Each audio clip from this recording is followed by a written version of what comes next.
Então, boa noite a todos. Esta é a aula do dia 10 de maio de 2021. Continuamos na pandemia, fazendo aulas virtuais. A nossa irmã Cristina Cação vai fazer a prece de abertura. Boa noite a todos. Vamos acalmando nossos corações e agradecendo por mais uma semana que se inicia. Que a aula de hoje seja uma aula que nos traga bastante conhecimento e que os nossos irmãos que estão necessitados de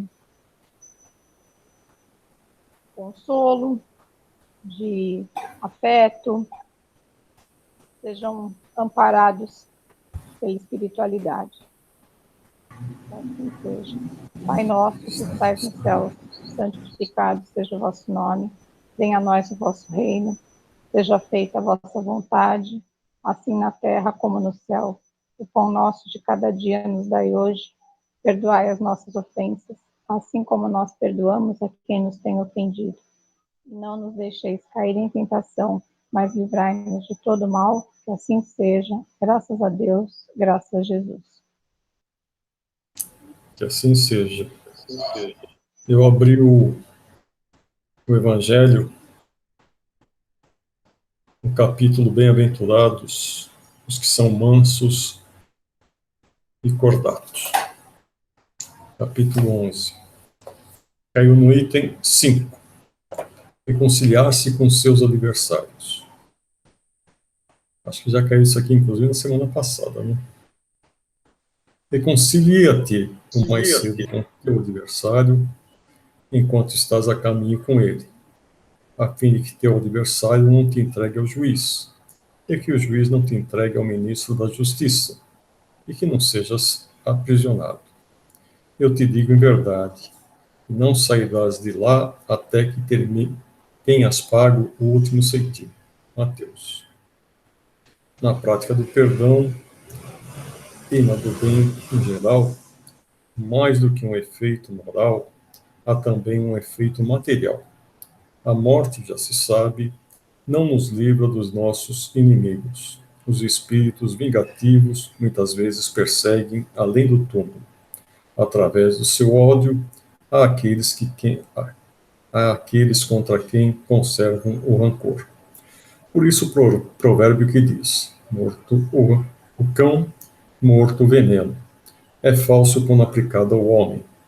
O espírito mau espera que aquele a quem quer o mal esteja preso a seu corpo, para que, estando este menos livre, possa atormentá-lo mais facilmente e atingi-lo em seus interesses ou em seus afetos mais caros. É preciso enxergar nesse ato a causa da maior parte dos casos de obsessão, sobretudo daqueles que apresentam uma certa gravidade, como a subjugação e a possessão. O obsediado e o possesso são, portanto, quase sempre vítimas de uma vingança anterior, à qual provavelmente deram espaço devido à sua conduta. Deus o permite para puni-los do mal que eles mesmos fizeram, ou, se não o fizeram, por terem faltado com negligência à caridade, não perdoando. Do ponto de vista de sua tranquilidade futura, importa, pois, reparar o mais depressa possível os erros que se cometeu para com seu próximo e perdoar a seus inimigos, a fim de extinguir, antes de morrer, todo motivo de dissensões, toda a causa fundada de animosidade ulterior. Por esse meio, de um inimigo encarnado neste mundo, pode-se fazer um amigo no outro. Ao menos, fica-se do lado justo direito.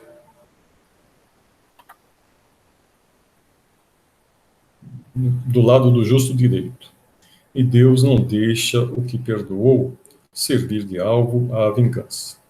Quando Jesus o encomenda que se reconcilie o mais cedo possível com seu adversário, não é apenas para apaziguar as discórdias durante a existência atual, mas para evitar que elas se perpetuem nas existências futuras. Não sairá dela, diz ele, até que tenha pago o último ceitil, quer dizer, satisfeito completamente a justiça de Deus. Boa noite, meninas. Boa noite, Dirceu. Boa noite, Dirceu. Boa noite. Boa noite, meninas. Boa noite, Dirceu. Boa noite, boa noite. Eu quero saber quem fez a lição de casa. Ah, eu fiz. Eu fui pegar até agora para vir mostrar. Kátia. Eu confesso que eu não fiz semana de entrega de notas, professor. A professora trabalhou muito. A professora deixou de entregar a lição de casa, veja bem. A professora não fez a lição de casa, a professora teve que entregar nota de aluno. Muito bem. E a Suana? Mostra pra gente. Tá aqui pronto. Eu só não respondi a última pergunta, porque eu queria tirar a dúvida que esse de ressuscitação de Lázaro, sempre falaram que foi um milagre, né? Então, eu queria tirar essa dúvida. E já vi reportagem de uma pessoa famosa até, que ficou nessa letargia. Eu achei muito interessante. Deixa eu ver. Você já viu uma pessoa? Já foi sabe o Ronivon? Sim. Então, uma vez ele falou que aconteceu, né? Ele não falou a palavra letargia, né? Lógico. Mas ele estava contando na vida dele que ele, assim, os médicos estavam dando ele como morto e ele estava vivo. Ele quase foi enterrado vivo mesmo. Não conseguia se mexer, não conseguia falar, não conseguia ver nada. Entendeu? Teve um cantor da antiga também, esse foi enterrado vivo, e o médico, quando descobriu, mandou abrir o caixão e foram ver, ele estava todo revirado. Era o Sérgio, como é que era o nome dele? É um cantor da antiga. Esqueci o nome dele agora. Eu lembro do caso, mas não lembro do nome. Eu vou tentar dar uma pesquisada rápida aqui para ver se eu acho o nome dele. Não, eu quero saber a resposta de Esse vocês. Eu quero saber a resposta, vamos lá. Em que consiste aquela catalepsia? A catalepsia é um estado onde o corpo fica inerte, com as reações as funções vitais praticamente zeradas, e que dá a sensação para quem vê, sensação de morte. Tanto que a pessoa, eles chamam de como é que é o estado? Parece um boneco de cera, né? E a letargia é a mesma coisa, só que praticamente é o mesmo nome para outro nome para a mesma coisa, praticamente. Não, elas são diferentes. A catalepsia, ela pega o todo. A letargia fica partes, né? A letargia... eu não entendi bem desse jeito, mas... É o inverso, a catalepsia que é parcial. É parcial, E a letargia que é total. Total. A catalepsia é a suspensão parcial ou total da sensibilidade e dos movimentos voluntários, conforme a intensidade menor ou maior do estado cataléptico. A catalepsia pode ser catalogada como estado patológico? Eu pus sim e não, que tem advergências. Ela é um transtorno, pelo que eu entendi, é um transtorno neurológico, e que não se identificou ainda muito bem a causa. Eu pus sim e não, porque estou resumindo a forma de explicação. Pode falar. Eu pus não, sim e não, porque um que diverge é o Dr. Bezerra de Menezes, né? Uhum. Ele acha que não é nada físico, é mais, acho que espiritual, mediúnico. E tem gente que acha que é físico, né? Se você pegar a parte da ciência, vai achar que é física, né? Mas o Dr. Bezerra Então, realmente tem essa afirmação. Elas não então, por são isso que eu falei, físicas. ele é um transtorno neurológico, mas não uma doença. Tem diferença entre doença e um transtorno. Transtorno é uma condição. A doença, ela tem uma causa. Para o Como é que Dr. eu vou Bezerra, explicar agora? é um problema espiritual. Sim. Que de fato se dá nos estados lá de letargia. Eu Isso coloquei estava que o escrito lá, paciente né? fica totalmente imóvel. Uhum. Não fala, não sente, não se movimenta, nada. Sim. Como tivesse, se ele Exatamente. estivesse Como se tivesse morto mesmo, né? morto ou até vivo, mas o quê? Em coma, né? Sem Em estado de sensibilidade coma. nenhuma. Se bem que ele não respira, se você for pegar antigamente, quando, na minha época de menininho pequeno lá em Minas Gerais, morria alguém e ia todo mundo com um espelhinho lá, quando as pessoas morriam de repente assim, ia com um espelhinho e ficava. Eu era criança, eu não entendia aquilo, né? Todo mundo com um espelhinho lá. Aí eu perguntava para minha mãe, por que isso daí? Não, que às vezes a pessoa está viva. Então as pessoas colocavam um espelho para ver se estava respirando. Mas tanto na catalepsia quanto na a letargia, ela seria em partes. Aliás, a catalepsia seria em partes. A letargia, que seria total, É a total a letargia. às vezes a pessoa vai respirar 3 vezes por minuto. A respiração dela é muito lenta. O metabolismo dela fica bem estacionado, como se fosse assim um urso que entra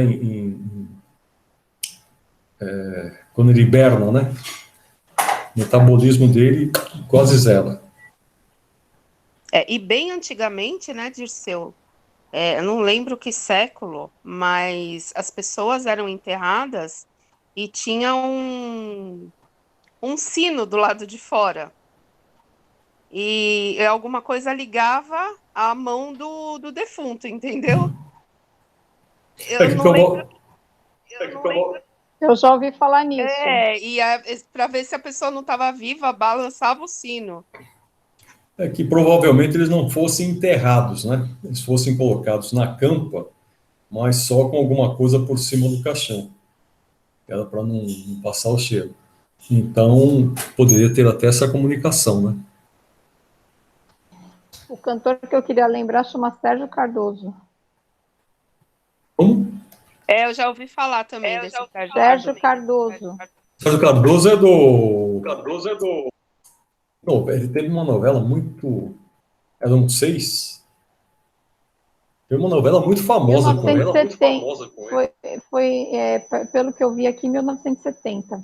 Mas ele tem uma novela muito famosa que ele fez. Era um ator bem conhecido, né? E realmente depois pegaram o corpo dele e viraram dentro do caixão. Sim, ele escondia a doença das pessoas, só o médico sabia. E o médico estava viajando e quando soube que ele tinha sido enterrado, correu para lá, mas não deu tempo. E na 4, o que vocês colocaram? Podem Eu ouvir? coloquei que sim, mas não conseguem se expressar. Só que quando eles voltam, eles lembram, viu? Eles até acabam comunicando que você falou tal coisa perto de mim, você. Ô, Dirceu, esse Sim, eles cantor que eu têm. falei para você, do Ronivon, ele fala que ele escutou tudo o que falavam em volta dele. Ele começou a chegar num desespero para dizer que ele estava vivo, mas ele não conseguia falar, se mexer, nada, nada, nada, nada. E ele deu o depoimento que chegou uma hora, o desespero dele foi tão grande que saiu uma lágrima do olho dele. Por isso que os médicos viram que ele estava vivo, entendeu? Uhum. Mas ele escutou tudo, tudo. É isso. Sim, é como se o espírito estivesse aprisionado dentro do corpo e ouvindo tudo que se passa. Sim. Como explicar os casos de ressuscitação da filha de Jairo e de Lázaro, narrados nos evangelhos? Bom, é aquilo que estava sendo falado. Era uma doença, na época não se sabia, e se atribuía à ressuscitação, né? Uhum. Mas a gente agora, atribuindo à ciência, e não levando em conta a parte doutrinária, religiosa, no caso religiosa, né? É isso mesmo, era uma doença, é o que se explica. Essa morte aparente que eles falam, né? Muito bem.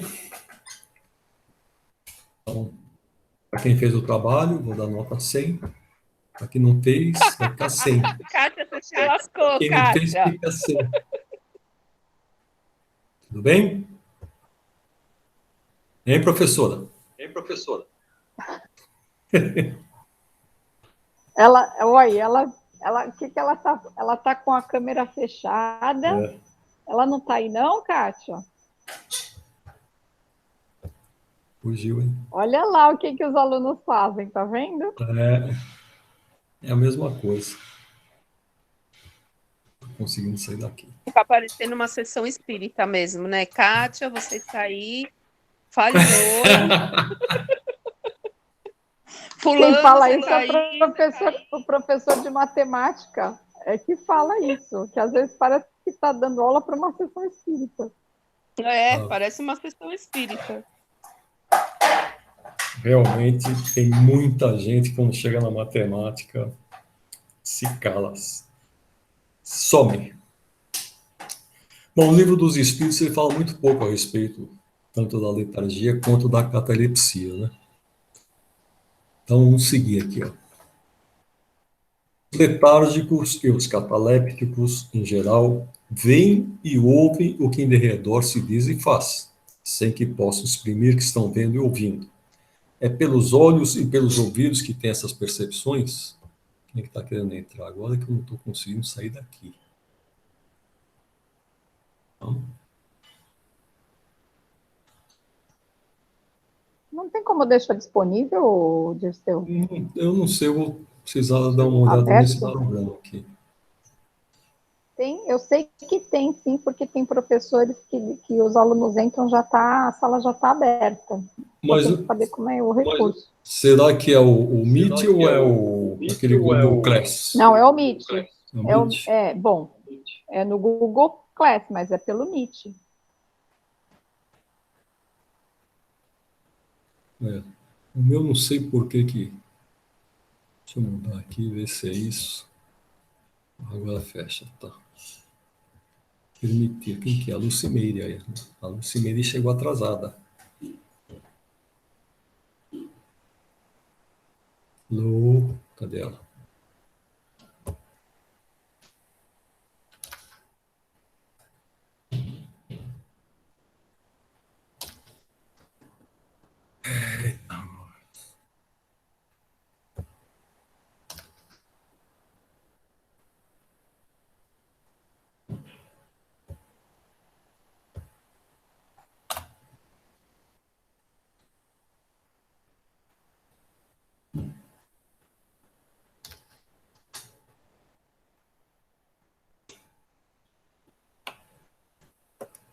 Você não tá aparecendo? Fica esse negócio aqui, ó. Deixa eu botar.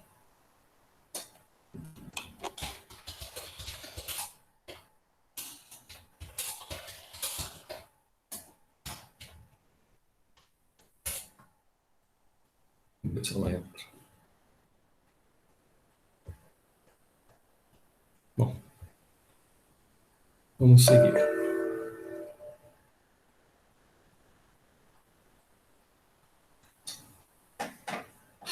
Então vamos voltar. Os letárgicos e os catalépticos, em geral, veem e ouvem o que em redor se diz e faz, sem que possam exprimir que estão vendo e ouvindo.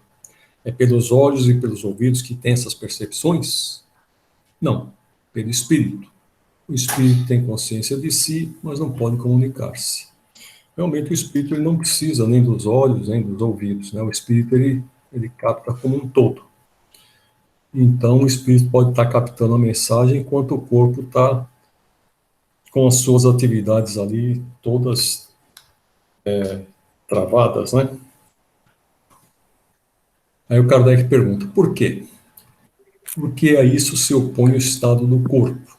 E esse estado especial dos órgãos nos prova que no homem há alguma coisa mais do que o corpo, pois que então o corpo já não funciona, e no entanto o espírito se mostra ativo. Na letargia pode o espírito separar-se inteiramente do corpo, de modo a imprimir-lhe todas as aparências da morte e voltar depois a habitá-lo?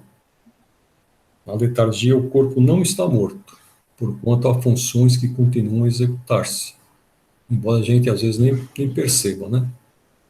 Sua vitalidade se encontra em estado latente, como na crisálida, porém não aniquilada. Ora, enquanto o corpo vive, o espírito se lhe acha ligado, rompendo-se por efeito da morte real e pela desagregação dos órgãos, os laços que prendem um ao outro. Integral se torna a separação e o espírito não volta mais ao seu envoltório, desde que um homem aparentemente morto volve à vida, é que não ela completa a morte. Tem alguém com... Não, como é que eu vou passar logo na mão? É a Lucimeire. Eu vou fechar... Lucimeire, fecha o microfone, Lucimeire. Eu vou desativar. Pronto.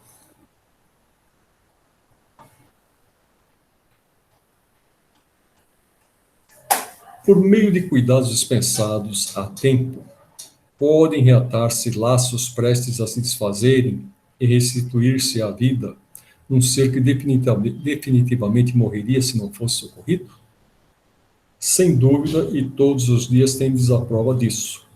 O magnetismo, em tais casos, constitui muitas vezes poderoso meio de ação, porque restitui ao corpo o fluido vital que lhe falta para manter o funcionamento dos órgãos. Eu tenho um caso bem interessante a respeito disso aqui.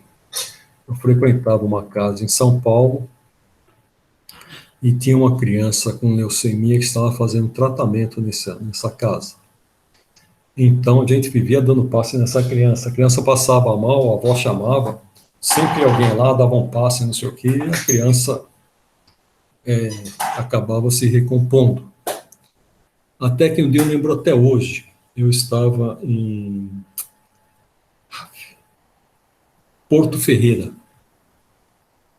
E na volta, pegou uma pedra na pastilha de freio, quebrou a pastilha, então tinha freio só numa roda do carro e era na parte dianteira. Eu tinha freio só do lado esquerdo e eu vim devagar porque não podia correr, que não ia ter freio, né? E eu tinha que voltar para São Paulo. Eu lembro até hoje que eu desci aquela ladeira da Rua Lava Pés, que eu tinha que deixar um funcionário lá na Rua Lava Pés, com medo desgraçado. Desci com a marcha engatada lá, o carro tinha um escapamento cadrão, fazia um barulho tremendo. Veio berrando naquela descida lá, porque eu não queria soltar o carro por causa do freio. E quando cheguei em casa, no outro dia, acabei recebendo uma notícia que a criança tinha falecido. Aí ficou todo mundo chateado, puxa vida. É interessante que todo mundo tinha um compromisso aquele dia. Na primeira reunião que nós participamos, na primeira reunião mediúnica que nós participamos, veio o mentor lá e falou, puxa, mas vocês deram trabalho, hein? Nós tivemos que fazer ufa para tirar vocês, cada um para um lado, para poder deixar esse espírito voltar para a pátria espiritual. Porque o tempo dele já havia passado fazia algum tempo. E vocês ficavam aí com esse espaço magnético e tal, vocês foram prolongando o sofrimento dele, né, devido à doença, embora a gente se apegue na parte material, na parte espiritual, não sofrimento para ele. Então, eles tiveram que colocar cada um num canto para que ninguém fosse lá dar um passe naquela criança para que ela pudesse desencarnar. A avó sofreu muito, mas depois que nós passamos essa notícia para ela, ela acabou se conformando, né? Mas ela não aceitava a morte daquela criança. Hoje a gente vê, por exemplo, uma pessoa que sofre uma parada cardíaca, alguma coisa, se você ficar fazendo a massagem cardíaca, você, chegando no hospital, se tiver o remédio certo, a pessoa volta, revive. Tem um remédio que é feito com veneno da cascavel, e quando dá um infarto na pessoa, pode ser um AVC, pode ser um infarto, se você aplicar aquele veneno da cascavel como remédio, né, você acaba recompondo uma boa parte dos órgãos que foram afetados. Então, mantendo, por isso que o bombeiro fica fazendo a massagem cardíaca, às vezes, por um longo período, para que a pessoa possa chegar num local certo e ter o atendimento correto, né? Tem uma explicação do Kardec. A letargia e a catalepsia derivam do mesmo princípio, que é a perda temporária da sensibilidade e do movimento, por uma causa fisiológica ainda inexplicada. Diferem uma da outra em que, na letargia, a suspensão das forças vitais é geral e dá ao corpo todas as aparências da morte.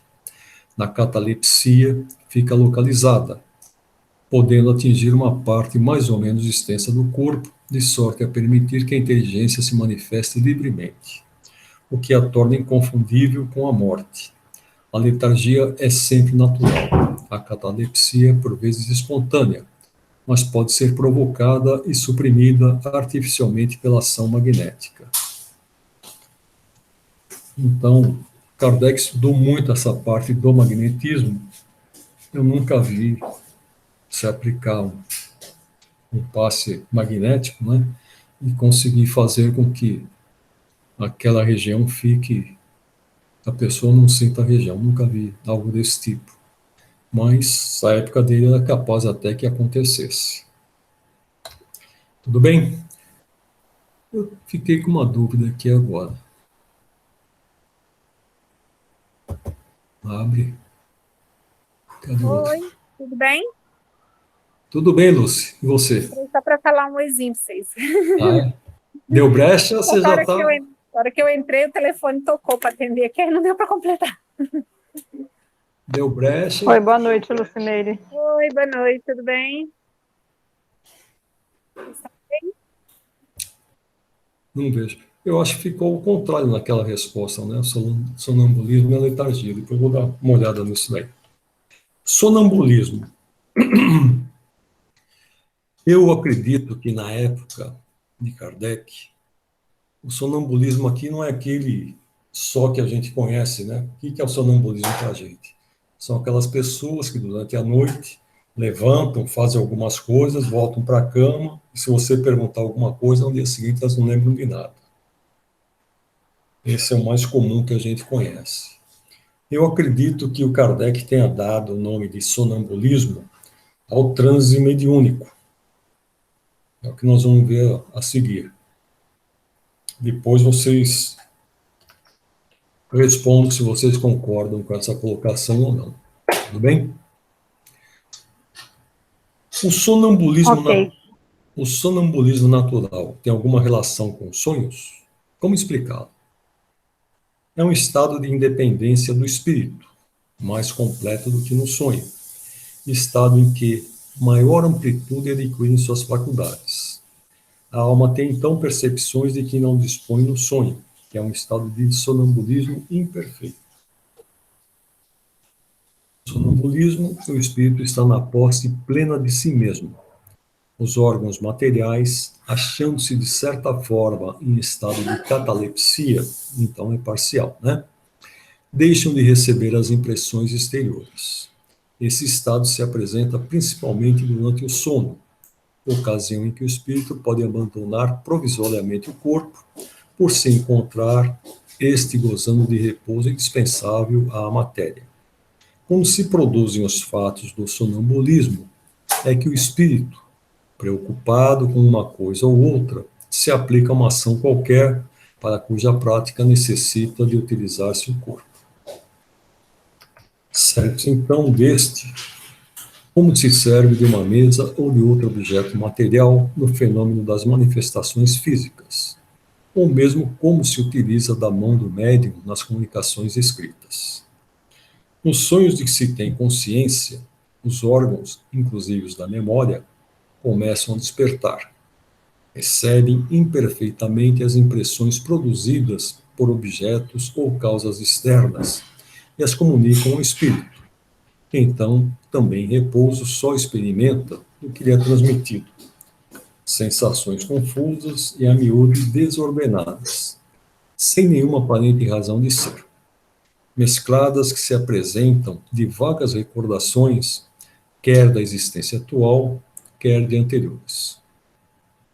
Facilmente, portanto, se compreende porque os sonâmbulos nenhuma lembrança guardam do que se passou quando estiver no estado sonambúlico, e porque os sonhos, de que se conserva a memória, as mais das vezes não têm sentido.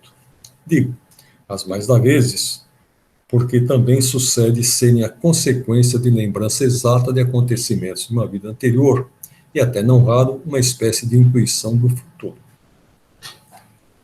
O chamado sonambulismo magnético tem alguma relação com o sonambulismo natural? É a mesma coisa, com a só diferença de ser provocado. Então, por isso que eu falo, né? Quando você tem o sonambulismo provocado, que é o transe, isso foi provocado, ao passo que no natural não foi provocado e a pessoa acaba passando pelo mesmo estado, né? Muitos médiuns não se lembram da comunicação que foi dada. Quando essa comunicação é muito ostensiva, né? Que é um médium que ele não tem essas percepções, ele não sabe nada do que aconteceu. Acabou a reunião, se você falar que ele pintou o set, ele não lembra de nada, né?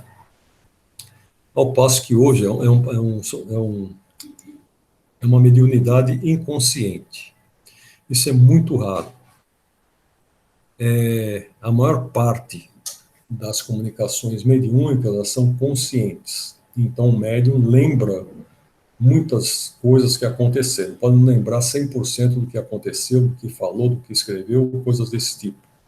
Mas ele lembra de suas partes, né? Ao passo que um está sendo provocado, é provocado pelo próprio médium, que ele acaba se entregando a esse sonambulismo magnético, né? E o outro, que, quando é natural, é aquele quando a pessoa acaba dormindo e fazendo coisas. A minha irmã, ela era sonâmbula, então minha mãe fala que não podia acordar. Quando minha irmã levantava, começava a fazer as coisas, eu tinha que chamar minha mãe, ela ia lá, segurava minha irmã pela camisola, assim. Às vezes, minha irmã estava já indo para a rua. Ela ia lá, segurava pela camisola, ficava segurando, não podia acordar, não podia fazer barulho, não podia fazer nada. Minha mãe só segurava com cuidado na camisola, ia direcionando ela para voltar para casa, ela deitava. Se você perguntasse no outro dia o que aconteceu, eu não lembrava de nada. Hoje em dia, acho que não tem mais nada disso daí. Fui perguntar para ela. De que natureza é o agente que se chama fluido magnético?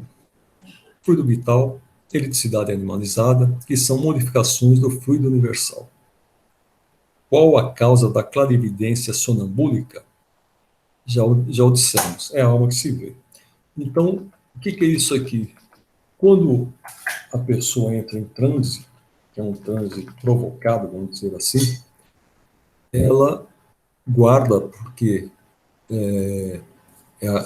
a mediunidade consciente, ela guarda tudo o que está acontecendo. Então, ela pode ser levada para determinados locais, pode ser levada lá para o umbral para fazer um socorro, por exemplo, ela vai ver tudo o que está acontecendo no umbral, né?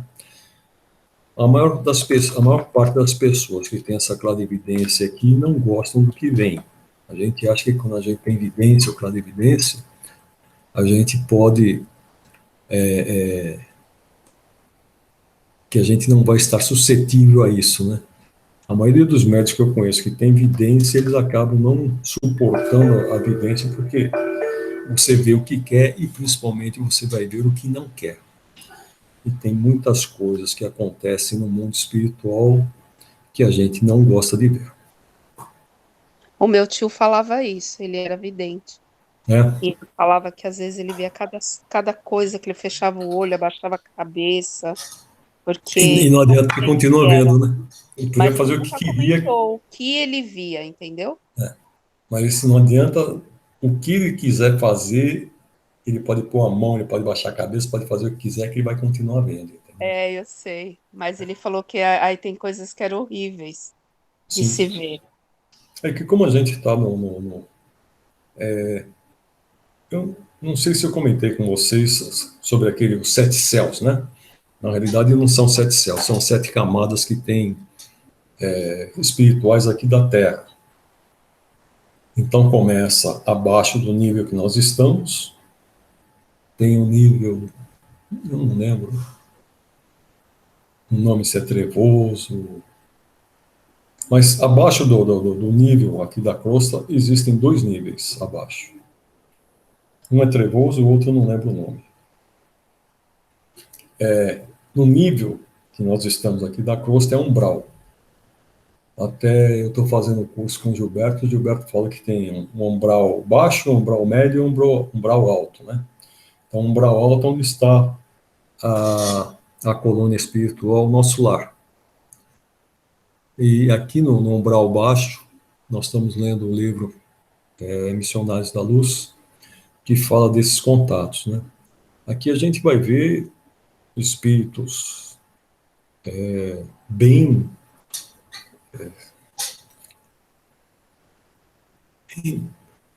bem feios, né? Porque aqui é a parte mais baixa, abaixo disso aqui já estaria num mundo mais, mais trevoso. Então nós vamos ver pessoas, a perseguição, você vê às vezes uma pessoa andando e um espírito se agarrando a ela, um espírito puxando a pessoa, um espírito montado na pessoa e coisas desse tipo aí, né?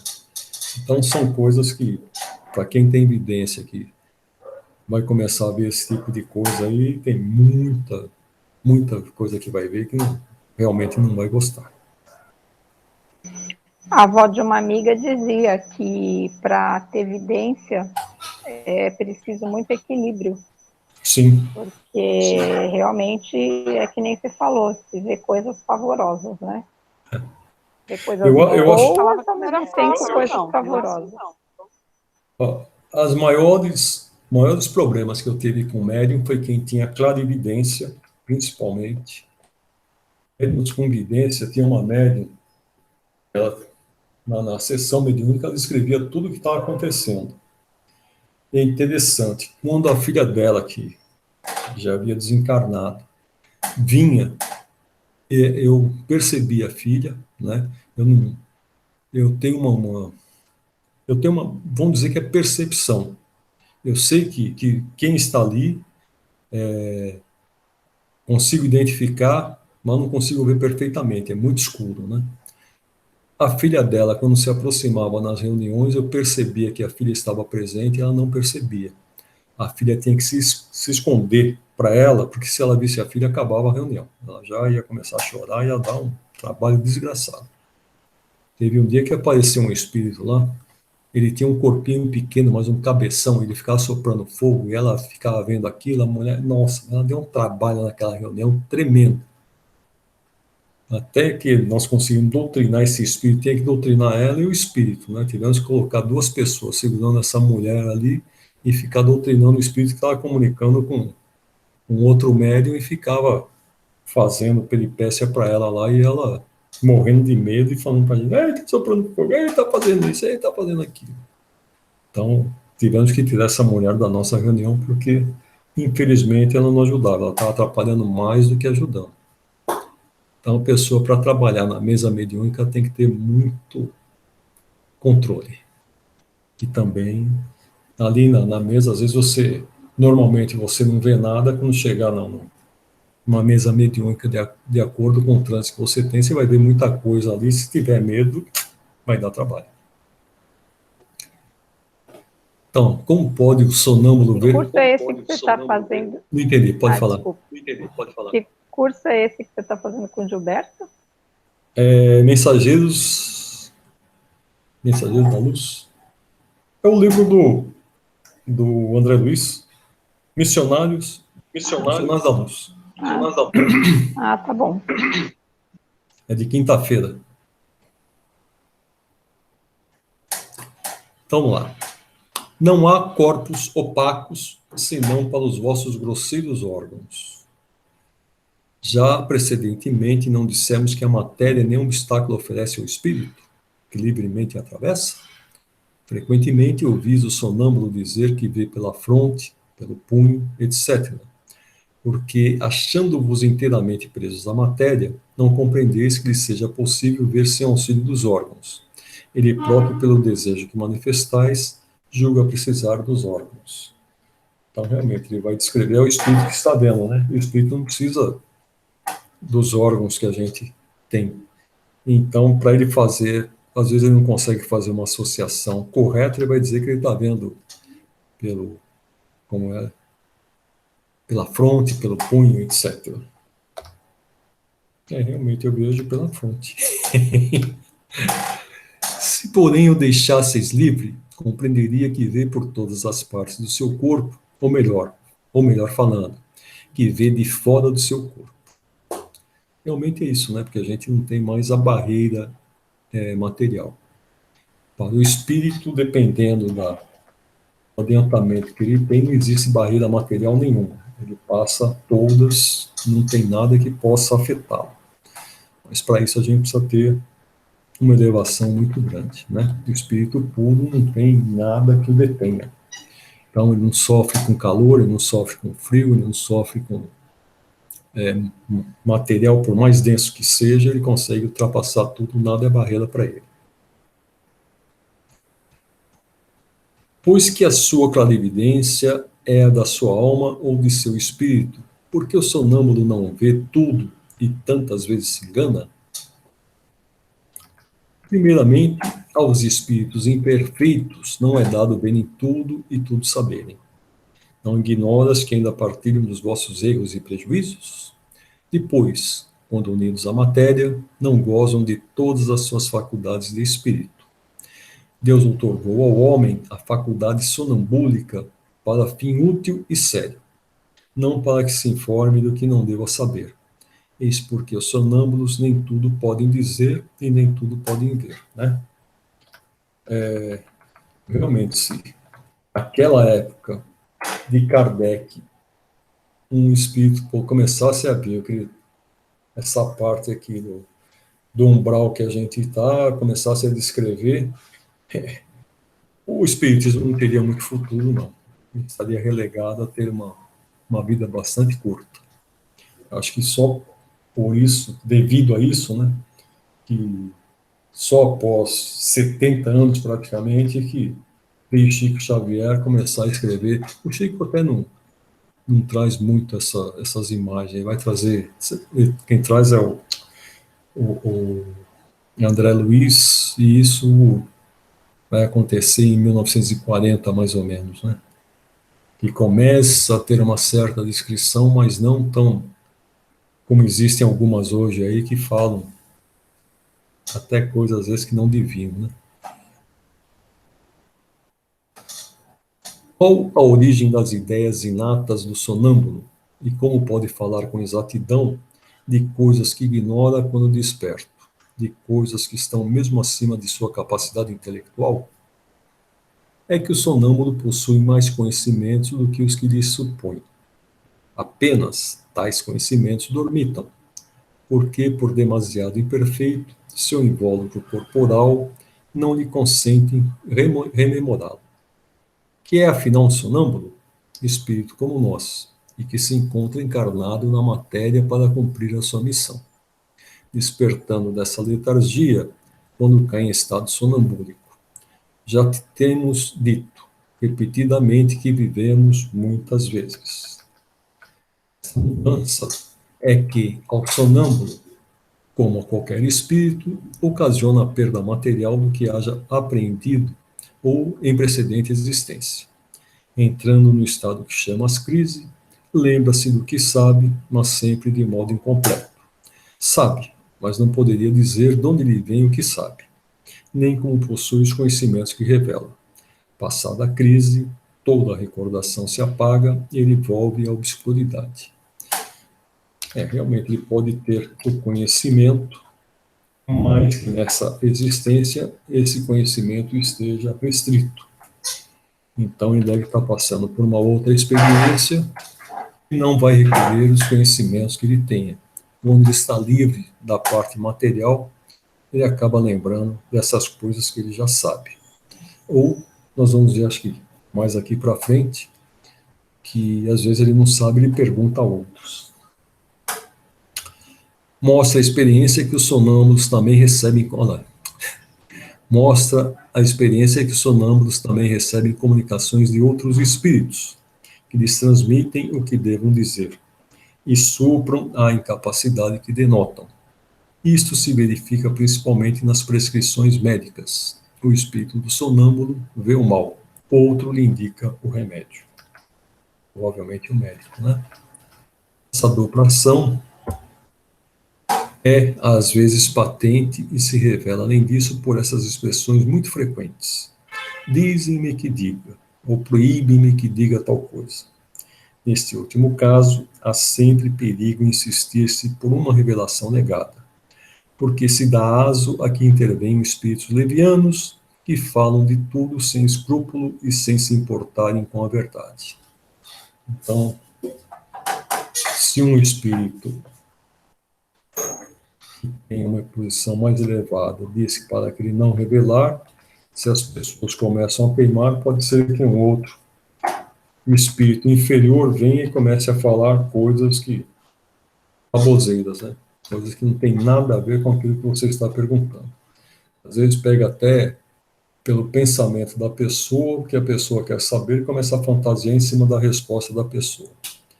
Por isso, essas pessoas que vêm ao centro espírita e querem saber o que eu fui, o que eu deixei de ser, não sei o quê, às vezes pega um espírito brincalhão desse daí que vai falar um monte de coisa para ele que na realidade nunca aconteceu.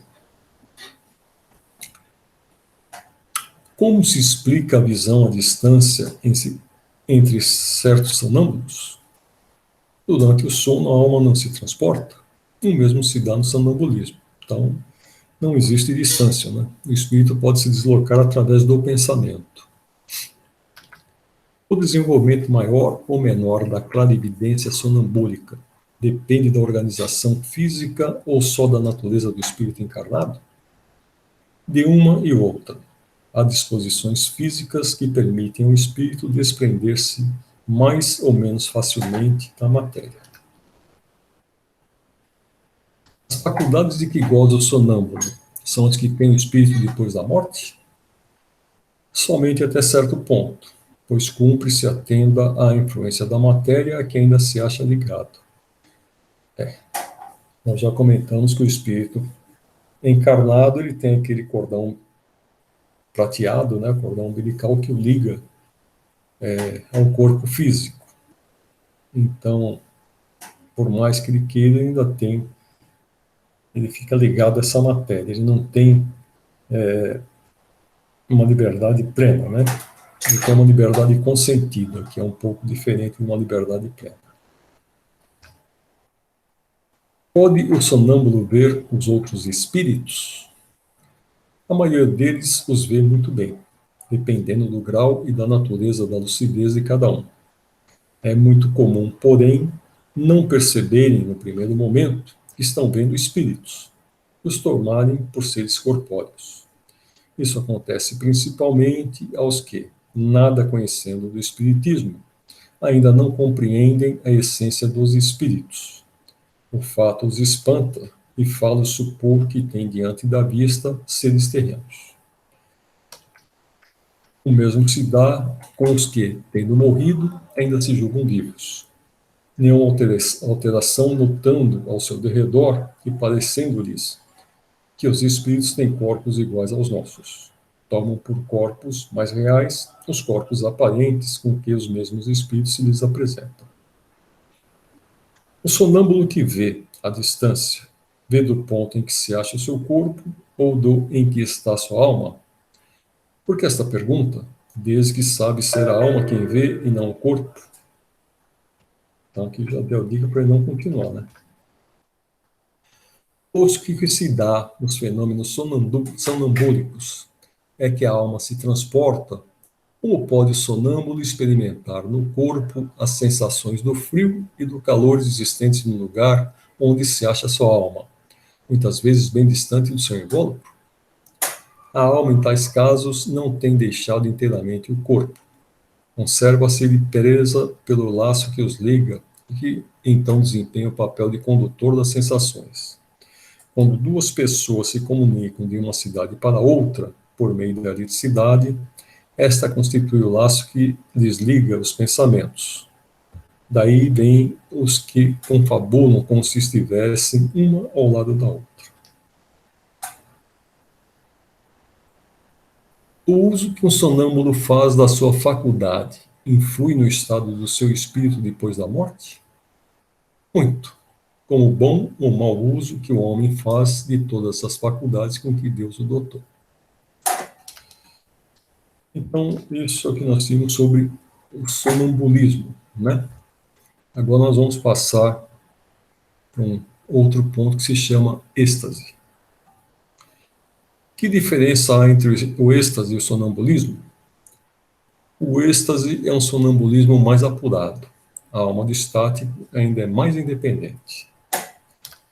O espírito do estático penetra realmente nos mundos superiores? Vê esses mundos e compreende a felicidade dos que os habitam, onde lhe nasce o desejo de lá permanecer. Há, porém, mundos insensíveis aos espíritos que ainda não estão bastante purificados.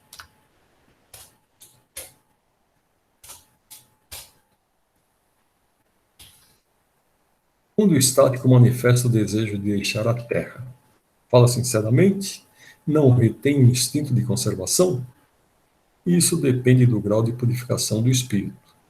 Se verifica que a sua futura situação será melhor do que a sua vida presente, esforça-se por desatar os laços que o prendem à Terra. Se deixasse o estático entregue a si mesmo, poderia sua alma abandonar definitivamente o corpo? Perfeitamente. Deveria morrer. Por isso que é preciso se torna chamá-lo a voltar, apelando para tudo que o prende a este mundo, fazendo-lhe sobretudo compreender que a maneira mais certa de não ficar lá, onde vê que seria feliz, consistiria em partir a cadeia que o tem preso ao planeta terreno. Pretendendo que lhe é dado ver coisas que evidentemente são produto de uma imaginação, que as crenças e prejuízos terrestres impressionaram, não será justo concluir-se que nem tudo o que o estático vê é real? O que o estático vê é real para ele, mas como o seu espírito se conserva sempre debaixo da influência das ideias terrenas, pode acontecer que veja a seu modo, ou melhor, que exprima o que vê numa linguagem moldada pelos preconceitos e ideias a que se acha imbuído, ou então pelos vossos preconceitos e ideias, a fim de ser mais bem compreendido. Nesse sentido, principalmente, é que lhe sucede errar. E como já foi dito em outras ocasiões, às vezes a gente não tem analogia, não tem um termo que possa descrever de uma forma melhor aquilo que está vendo, né? Então, por isso que ele às vezes não é bem compreendido.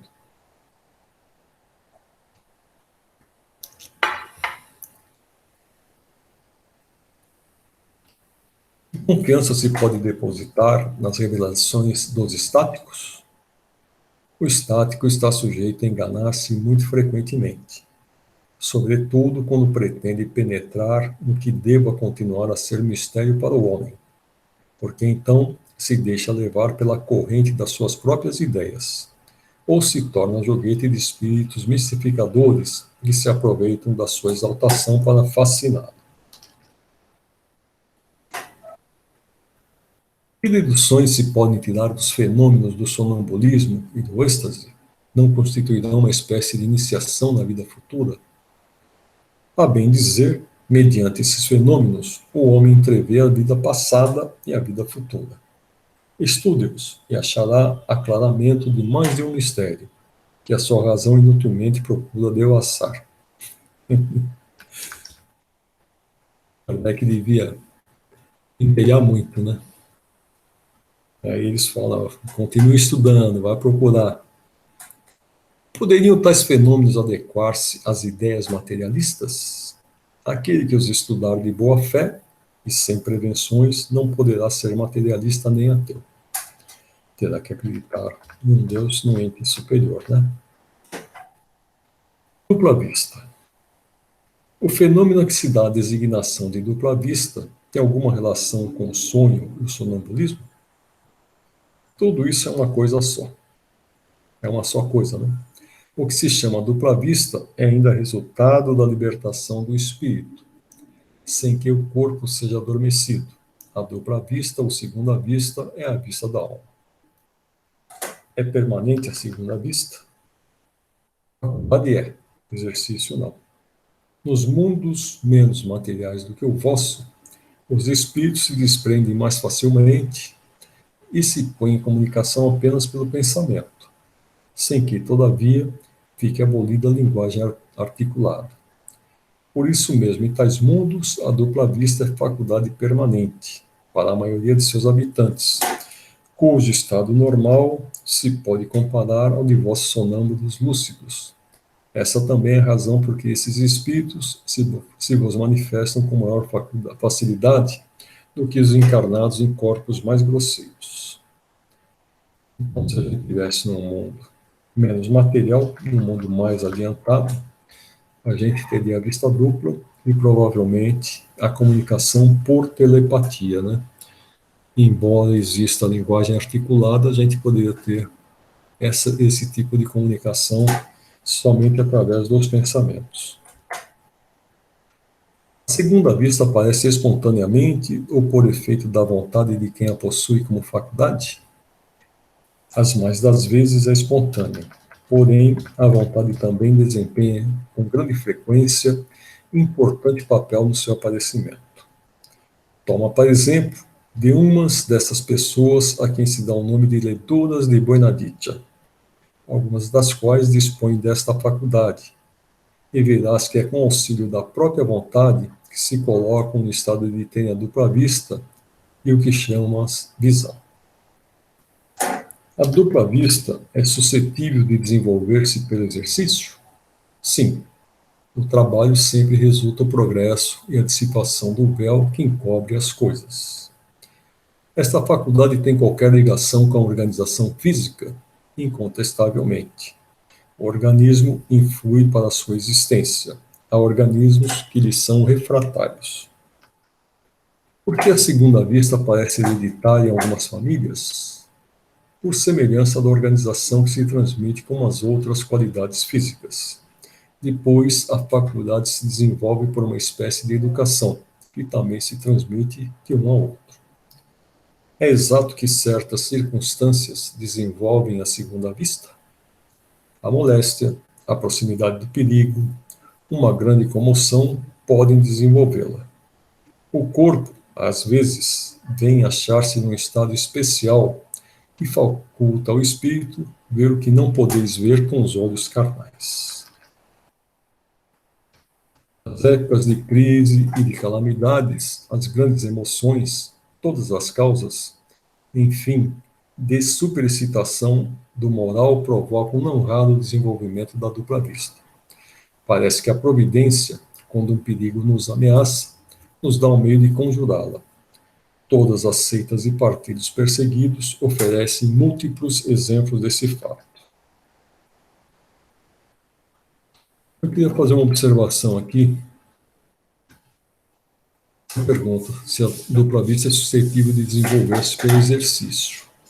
Não só a dupla vista, todo tipo de comunicação mediúnica, ele pode ser desenvolvido. Então, por exemplo, se a gente quer ser um médium escrevente, né? Que vamos escrever mensagens. Se a gente começar a treinar, escrever textos, ler textos, escrever, começar a tentar fazer textos da nossa própria lavra, né? Escrever coisas boas, e com bastante treinamento, pode ser que a gente desenvolva a mediunidade da escrita. Aqui está falando no caso da dupla vista, que é a vidência. A gente também pode desenvolvê-la fazendo exercícios, né? Se a gente quer ser um médium de psicofonia, né? A gente só pode falar coisas boas, começar a falar coisas boas, elogiar as pessoas, só ver as qualidades das pessoas, relevar aquelas coisas que possam denegrir as pessoas. Então a gente sempre vai estar falando coisas boas. Isso a gente pode desenvolver a mediunidade da psicofonia. Então todas elas são passíveis de serem desenvolvidas. Precisa bastante treino, precisa bastante oração, precisa bastante concentração, que a gente vai acabar desenvolvendo. Isso para aquelas pessoas que não sentem nada. Algumas têm já mediunidade mais ostensiva, já vêm com mais facilidade, não precisam de tanto treinamento, né? Se bem que nas casas espíritas, hoje a gente procura treinar as pessoas para que tenham domínio da sua mediunidade.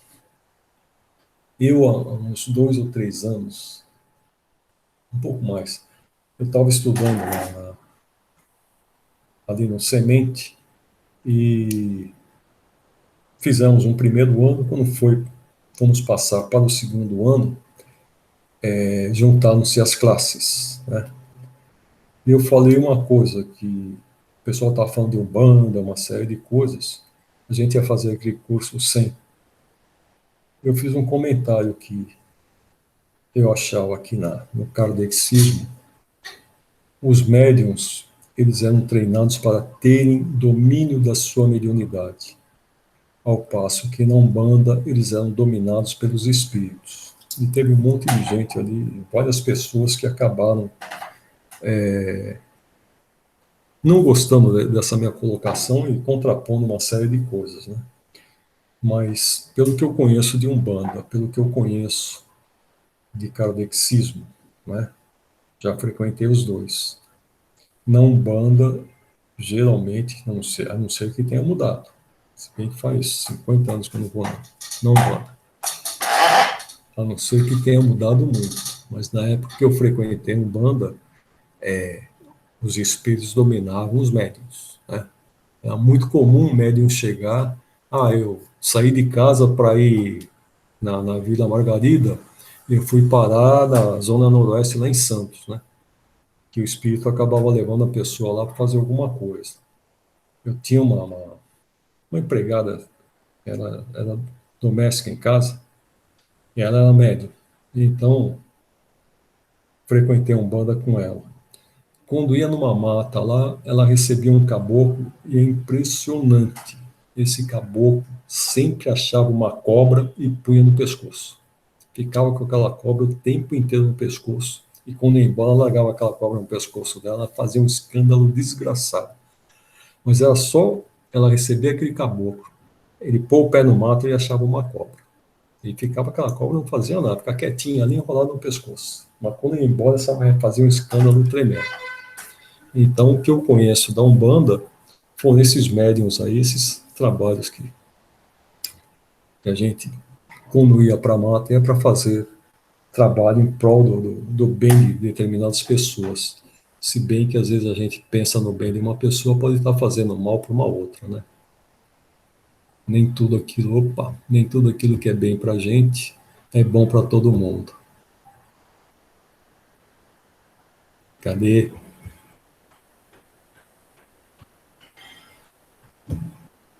Eu tenho uma tia que trabalhava com a linha da Umbanda e ela com problema de artrose, artrite, quando o espírito de uma menina incorporava, ela dava várias cambalhotas pela casa. E aí, quando ela se recobrava consciência, ela não lembrava de nada. E aí a gente perguntava para ela, a senhora não está com dor no corpo, não, tia? Ela, não, por quê? A senhora deu várias cambalhotas aqui. Ela não tinha consciência, não sabia de nada. E quando a gente contava, ela ficava espantada. É médio inconsciente, né? Acaba fazendo e realmente não percebe. E é o domínio que vem do espírito sobre o corpo do médium, né? Então, não sei se não soube me expressar direito, mas as pessoas, tem umas que eram ligadas a um banda lá que não gostavam da minha colocação. Mas faz Às parte. vezes é a forma como a gente fala e as pessoas não conseguem entender, né? Mas eu falei exatamente isso, né? Que eu achava que no kardexismo os médiums tinham domínio sobre as ações, ao passo que na Umbanda eles eram dominados pelos espíritos. E as pessoas não concordavam.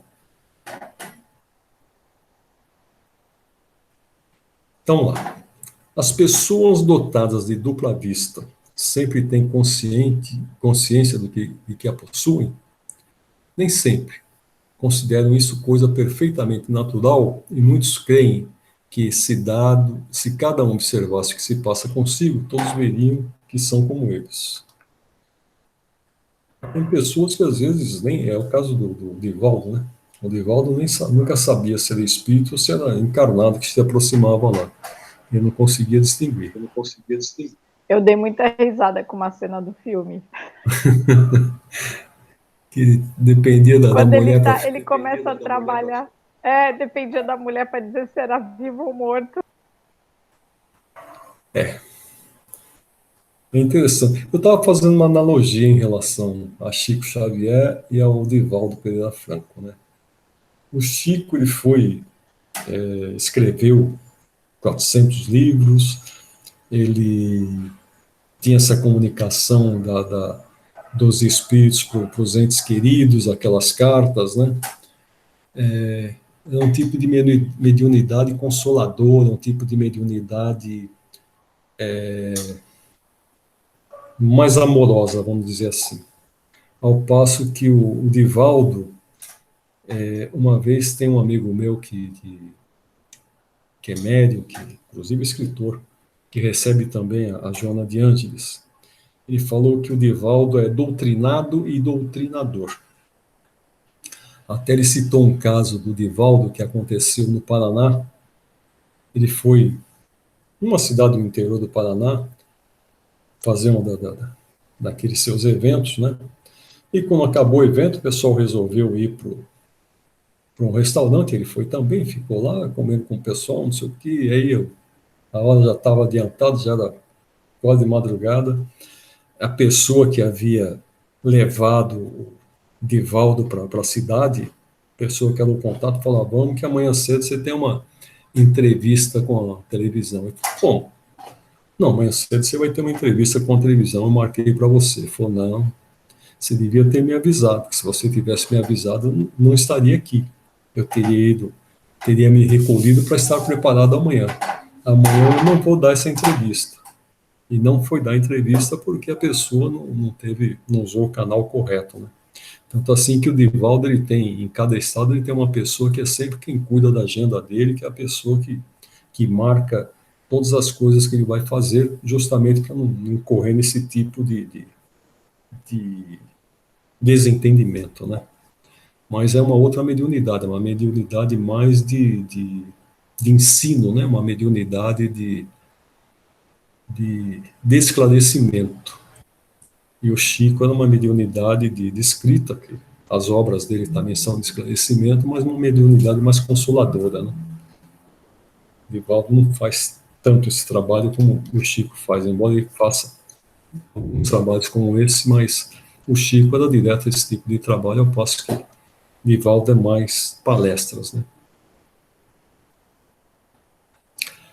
Poder-se-ia atribuir a uma espécie de segunda vista a perspicácia de algumas pessoas que, sem nada apresentarem de extraordinário, apreciam as coisas com mais precisão do que as outras? é sempre a alma irradiar mais livremente e apreciar melhor do que sob o véu da matéria.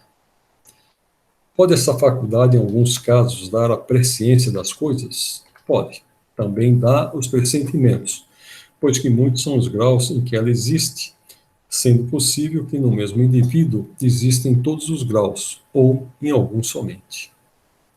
Então, aqui tem um resumo teórico de tudo isso que nós lemos, que é o sonambulismo, do êxtase e da dupla vista. Então, aqui não é uma pergunta, isso aqui, na realidade, é um resumo.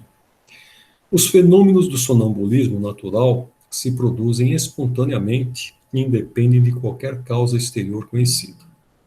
Em certas pessoas, dotadas de especial organização, porém, podem ser provocados artificialmente pela ação do agente magnético.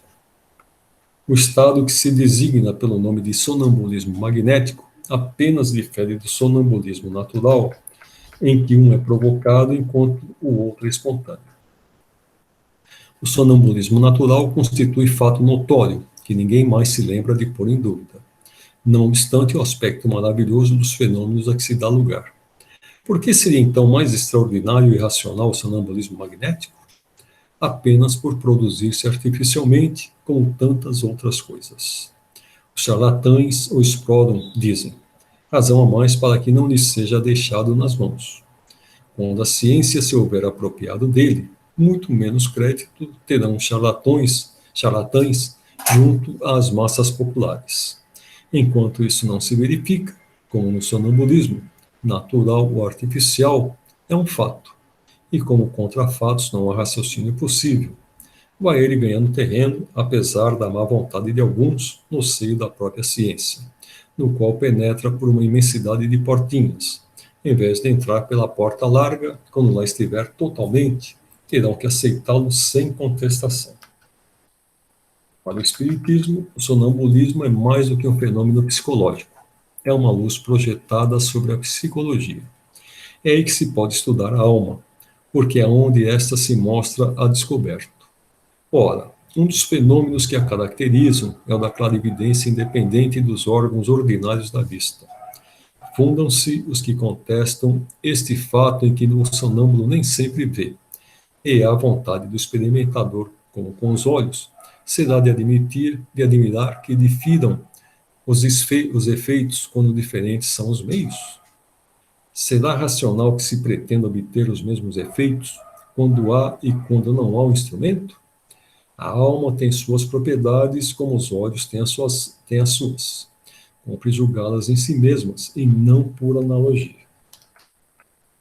Uma coisa única se originam a clarividência do sonâmbulo magnético e a do sonâmbulo natural.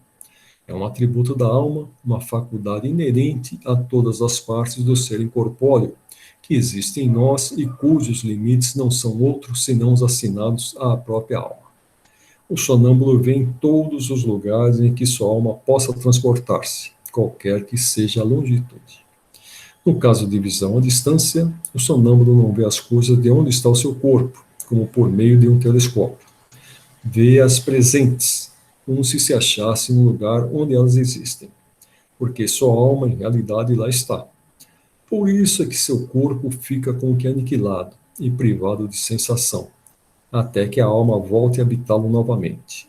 Essa separação parcial da alma e do corpo constitui um estado anormal, suscetível de duração mais ou menos longa, porém não indefinida.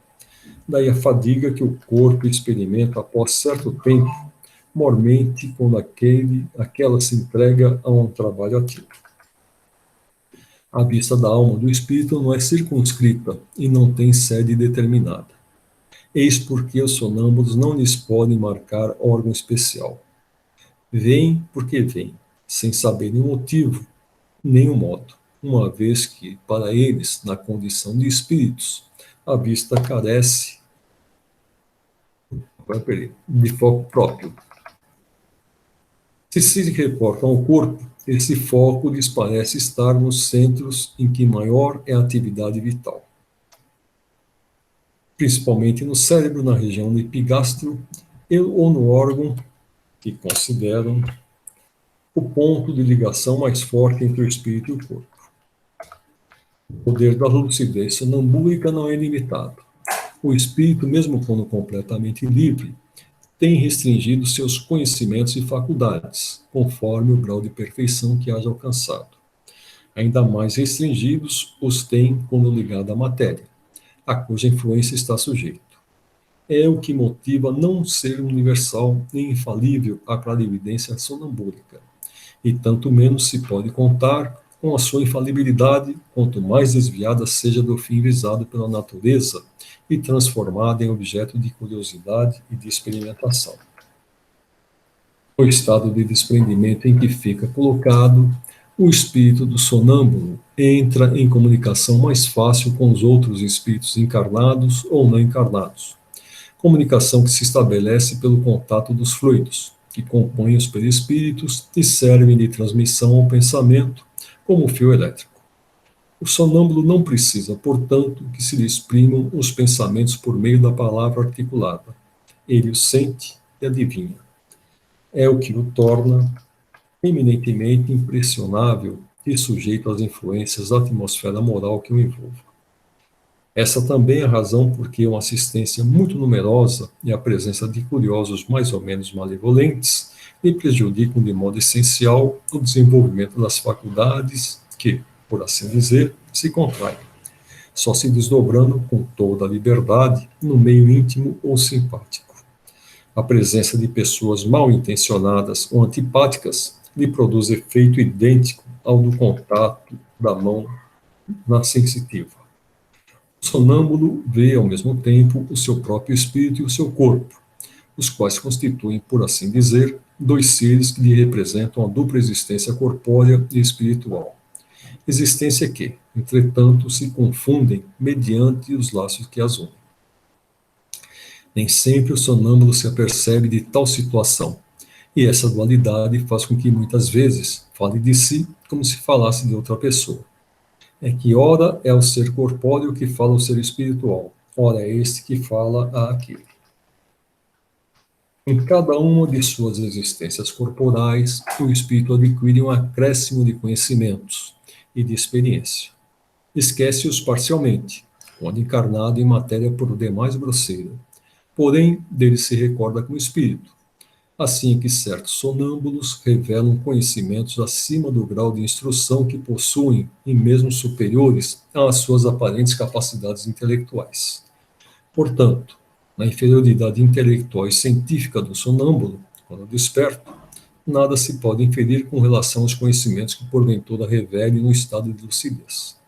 Conforme as circunstâncias e o fim que se tem em vista, ele os pode aurir da sua própria experiência, da sua clarividência relativa às coisas presentes, ou dos conselhos que receba de outros espíritos. Podendo o seu próprio espírito ser mais ou menos adiantado, possível lhe é dizer coisas mais ou menos certas. Pelos fenômenos do sonambulismo, quer natural, quer magnético, a providência nos dá a prova irrecusável da existência e da independência da alma e nos faz assistir ao sublime espetáculo da sua emancipação. Abre-nos, dessa maneira, o livro do nosso destino.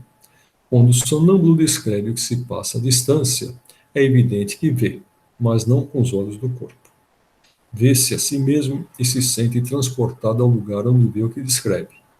Lá se acha, pois, alguma coisa dele. E não podendo essa alguma coisa ser o seu corpo, necessariamente a sua alma ou espírito.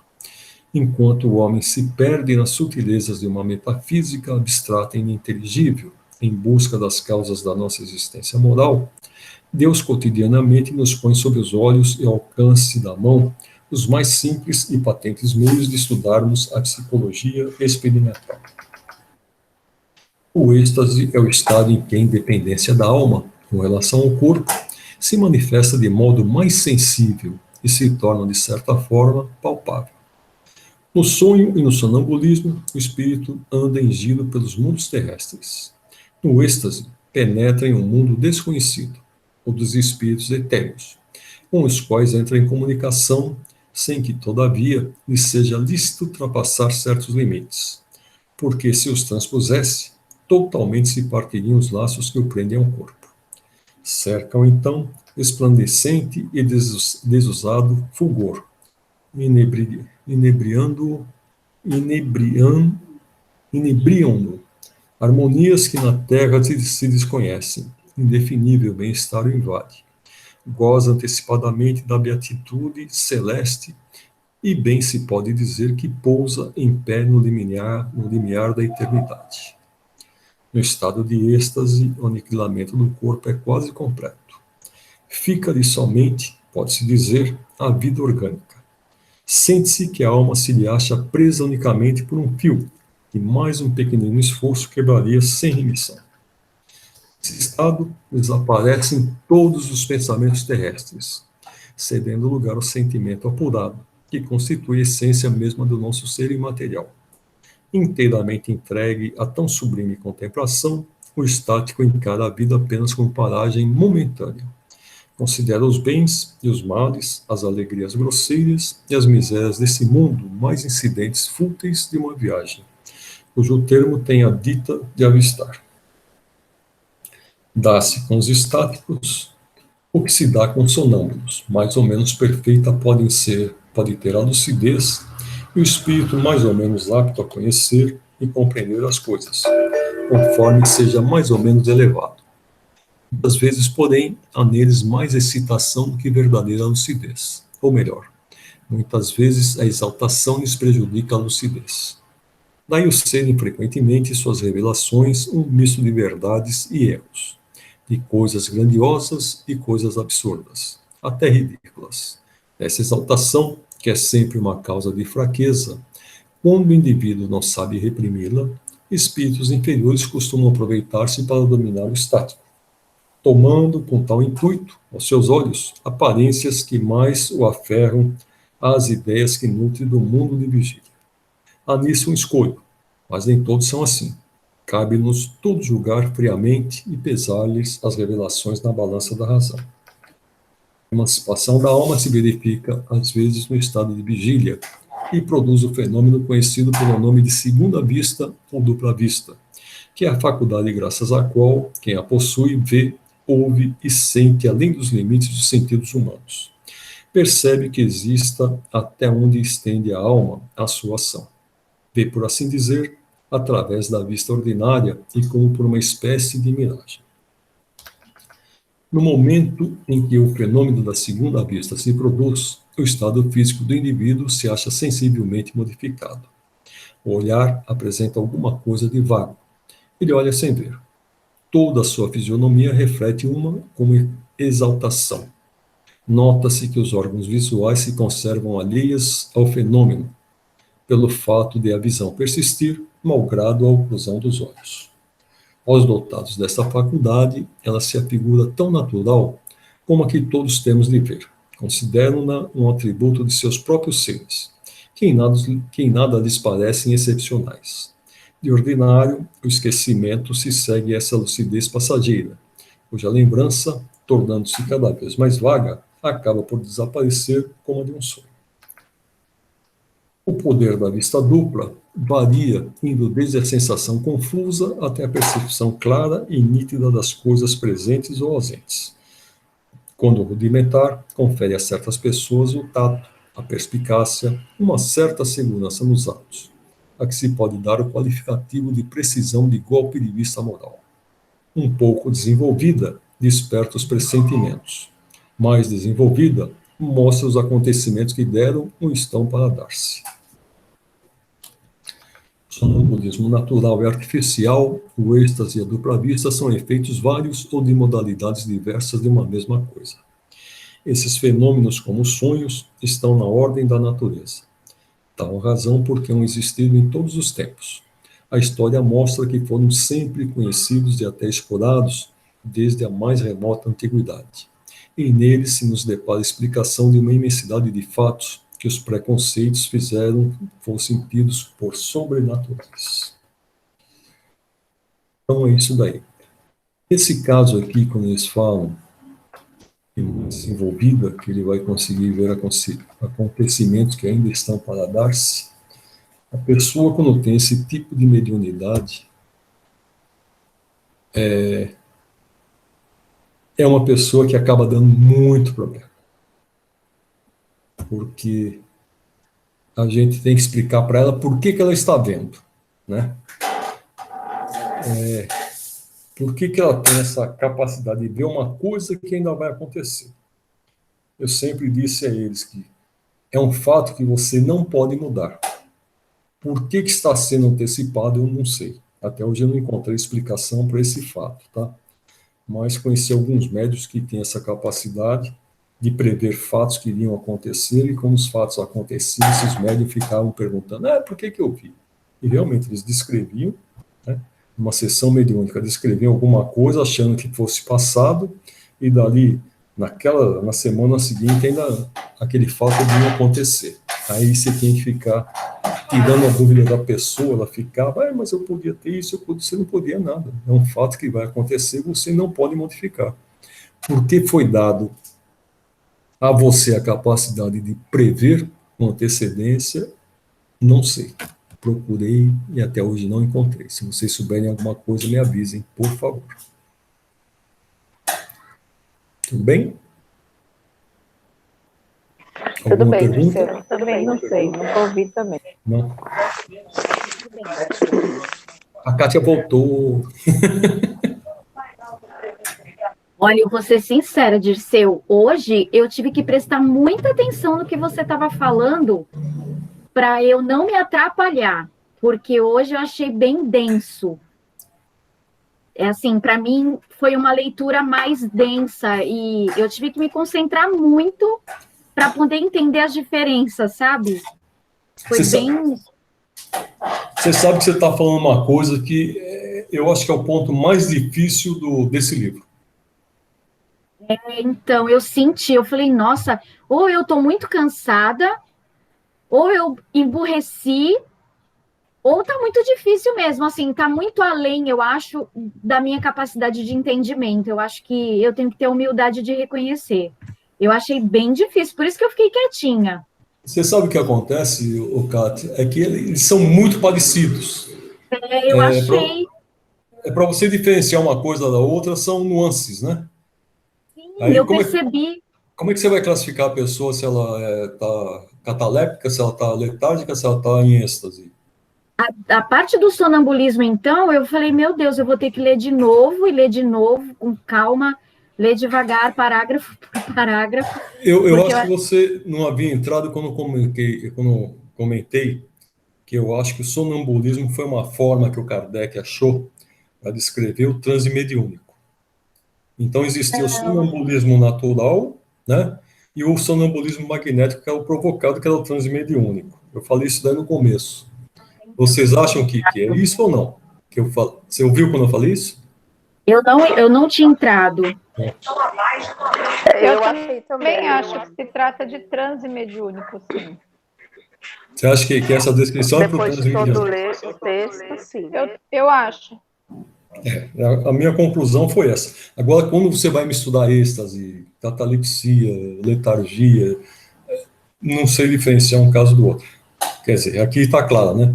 Catalepsia Então, é parcial, tá. letargia é total.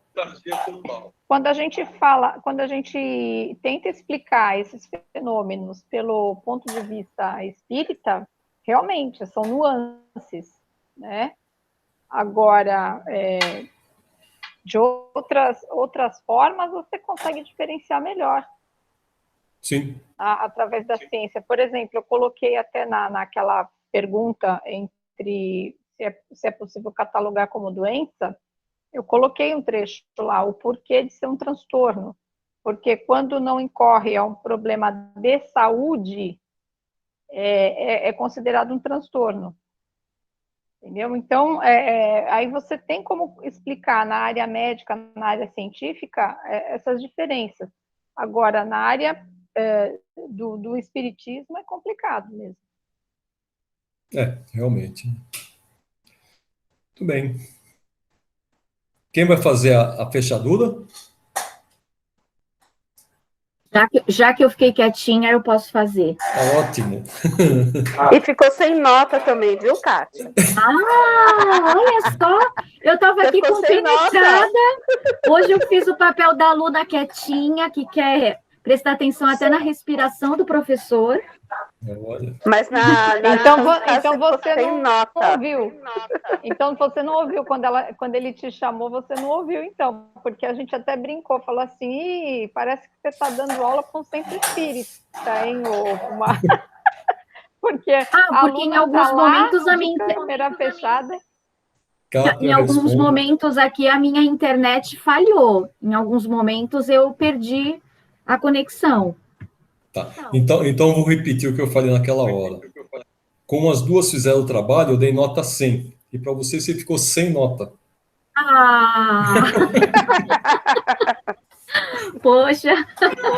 Eu recupero na próxima, professor. Pode deixar. Ok. Você sabe o que eu lembrei agora? Eu dei aula numa faculdade.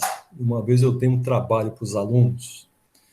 E no dia eram 42 alunos. Apareceu um trabalho com 23, 24 cópias e o outro trabalho com a diferença. 2 trabalhos em 42 alunos. O que eu fiz? Eu dei 10 para os 2 trabalhos e dividi pelo número de cópias que tinha. Quem fez o trabalho ficou louco. Mas, professor, o meu é original. Não quero saber. Você que mandou. Você deixou copiar, você quis dividir a nota. E Ai, que nunca legal. mais eles deixaram fazer isso, entendeu? Muito bom, muito bom. Bom, vamos lá então. Então vamos. Agradecer essa noite, por sinal uma noite linda, estrelada, que nos remete a termos gratidão, a elevar os nossos pensamentos ao plano espiritual, agradecendo pela oportunidade de estarmos aqui ainda no plano material, porém aprendendo e resistindo a todas essas dificuldades e adversidades que decorrem neste momento. Estarmos aqui reunidos, tendo a oportunidade de fazer a leitura do Evangelho, tendo a oportunidade de conhecer um pouco mais desses mistérios do plano espiritual, nos faz agraciados, enquanto muitos não têm a mesma oportunidade. Que o professor Disseu seja sempre abençoado, iluminado para nos guiar nessa missão de decifrar o código do Evangelho, segundo Allan Kardec, e que por isso tenhamos a humildade de reconhecer o quão pequenos ainda somos e o quanto ainda temos que aprender nessa jornada.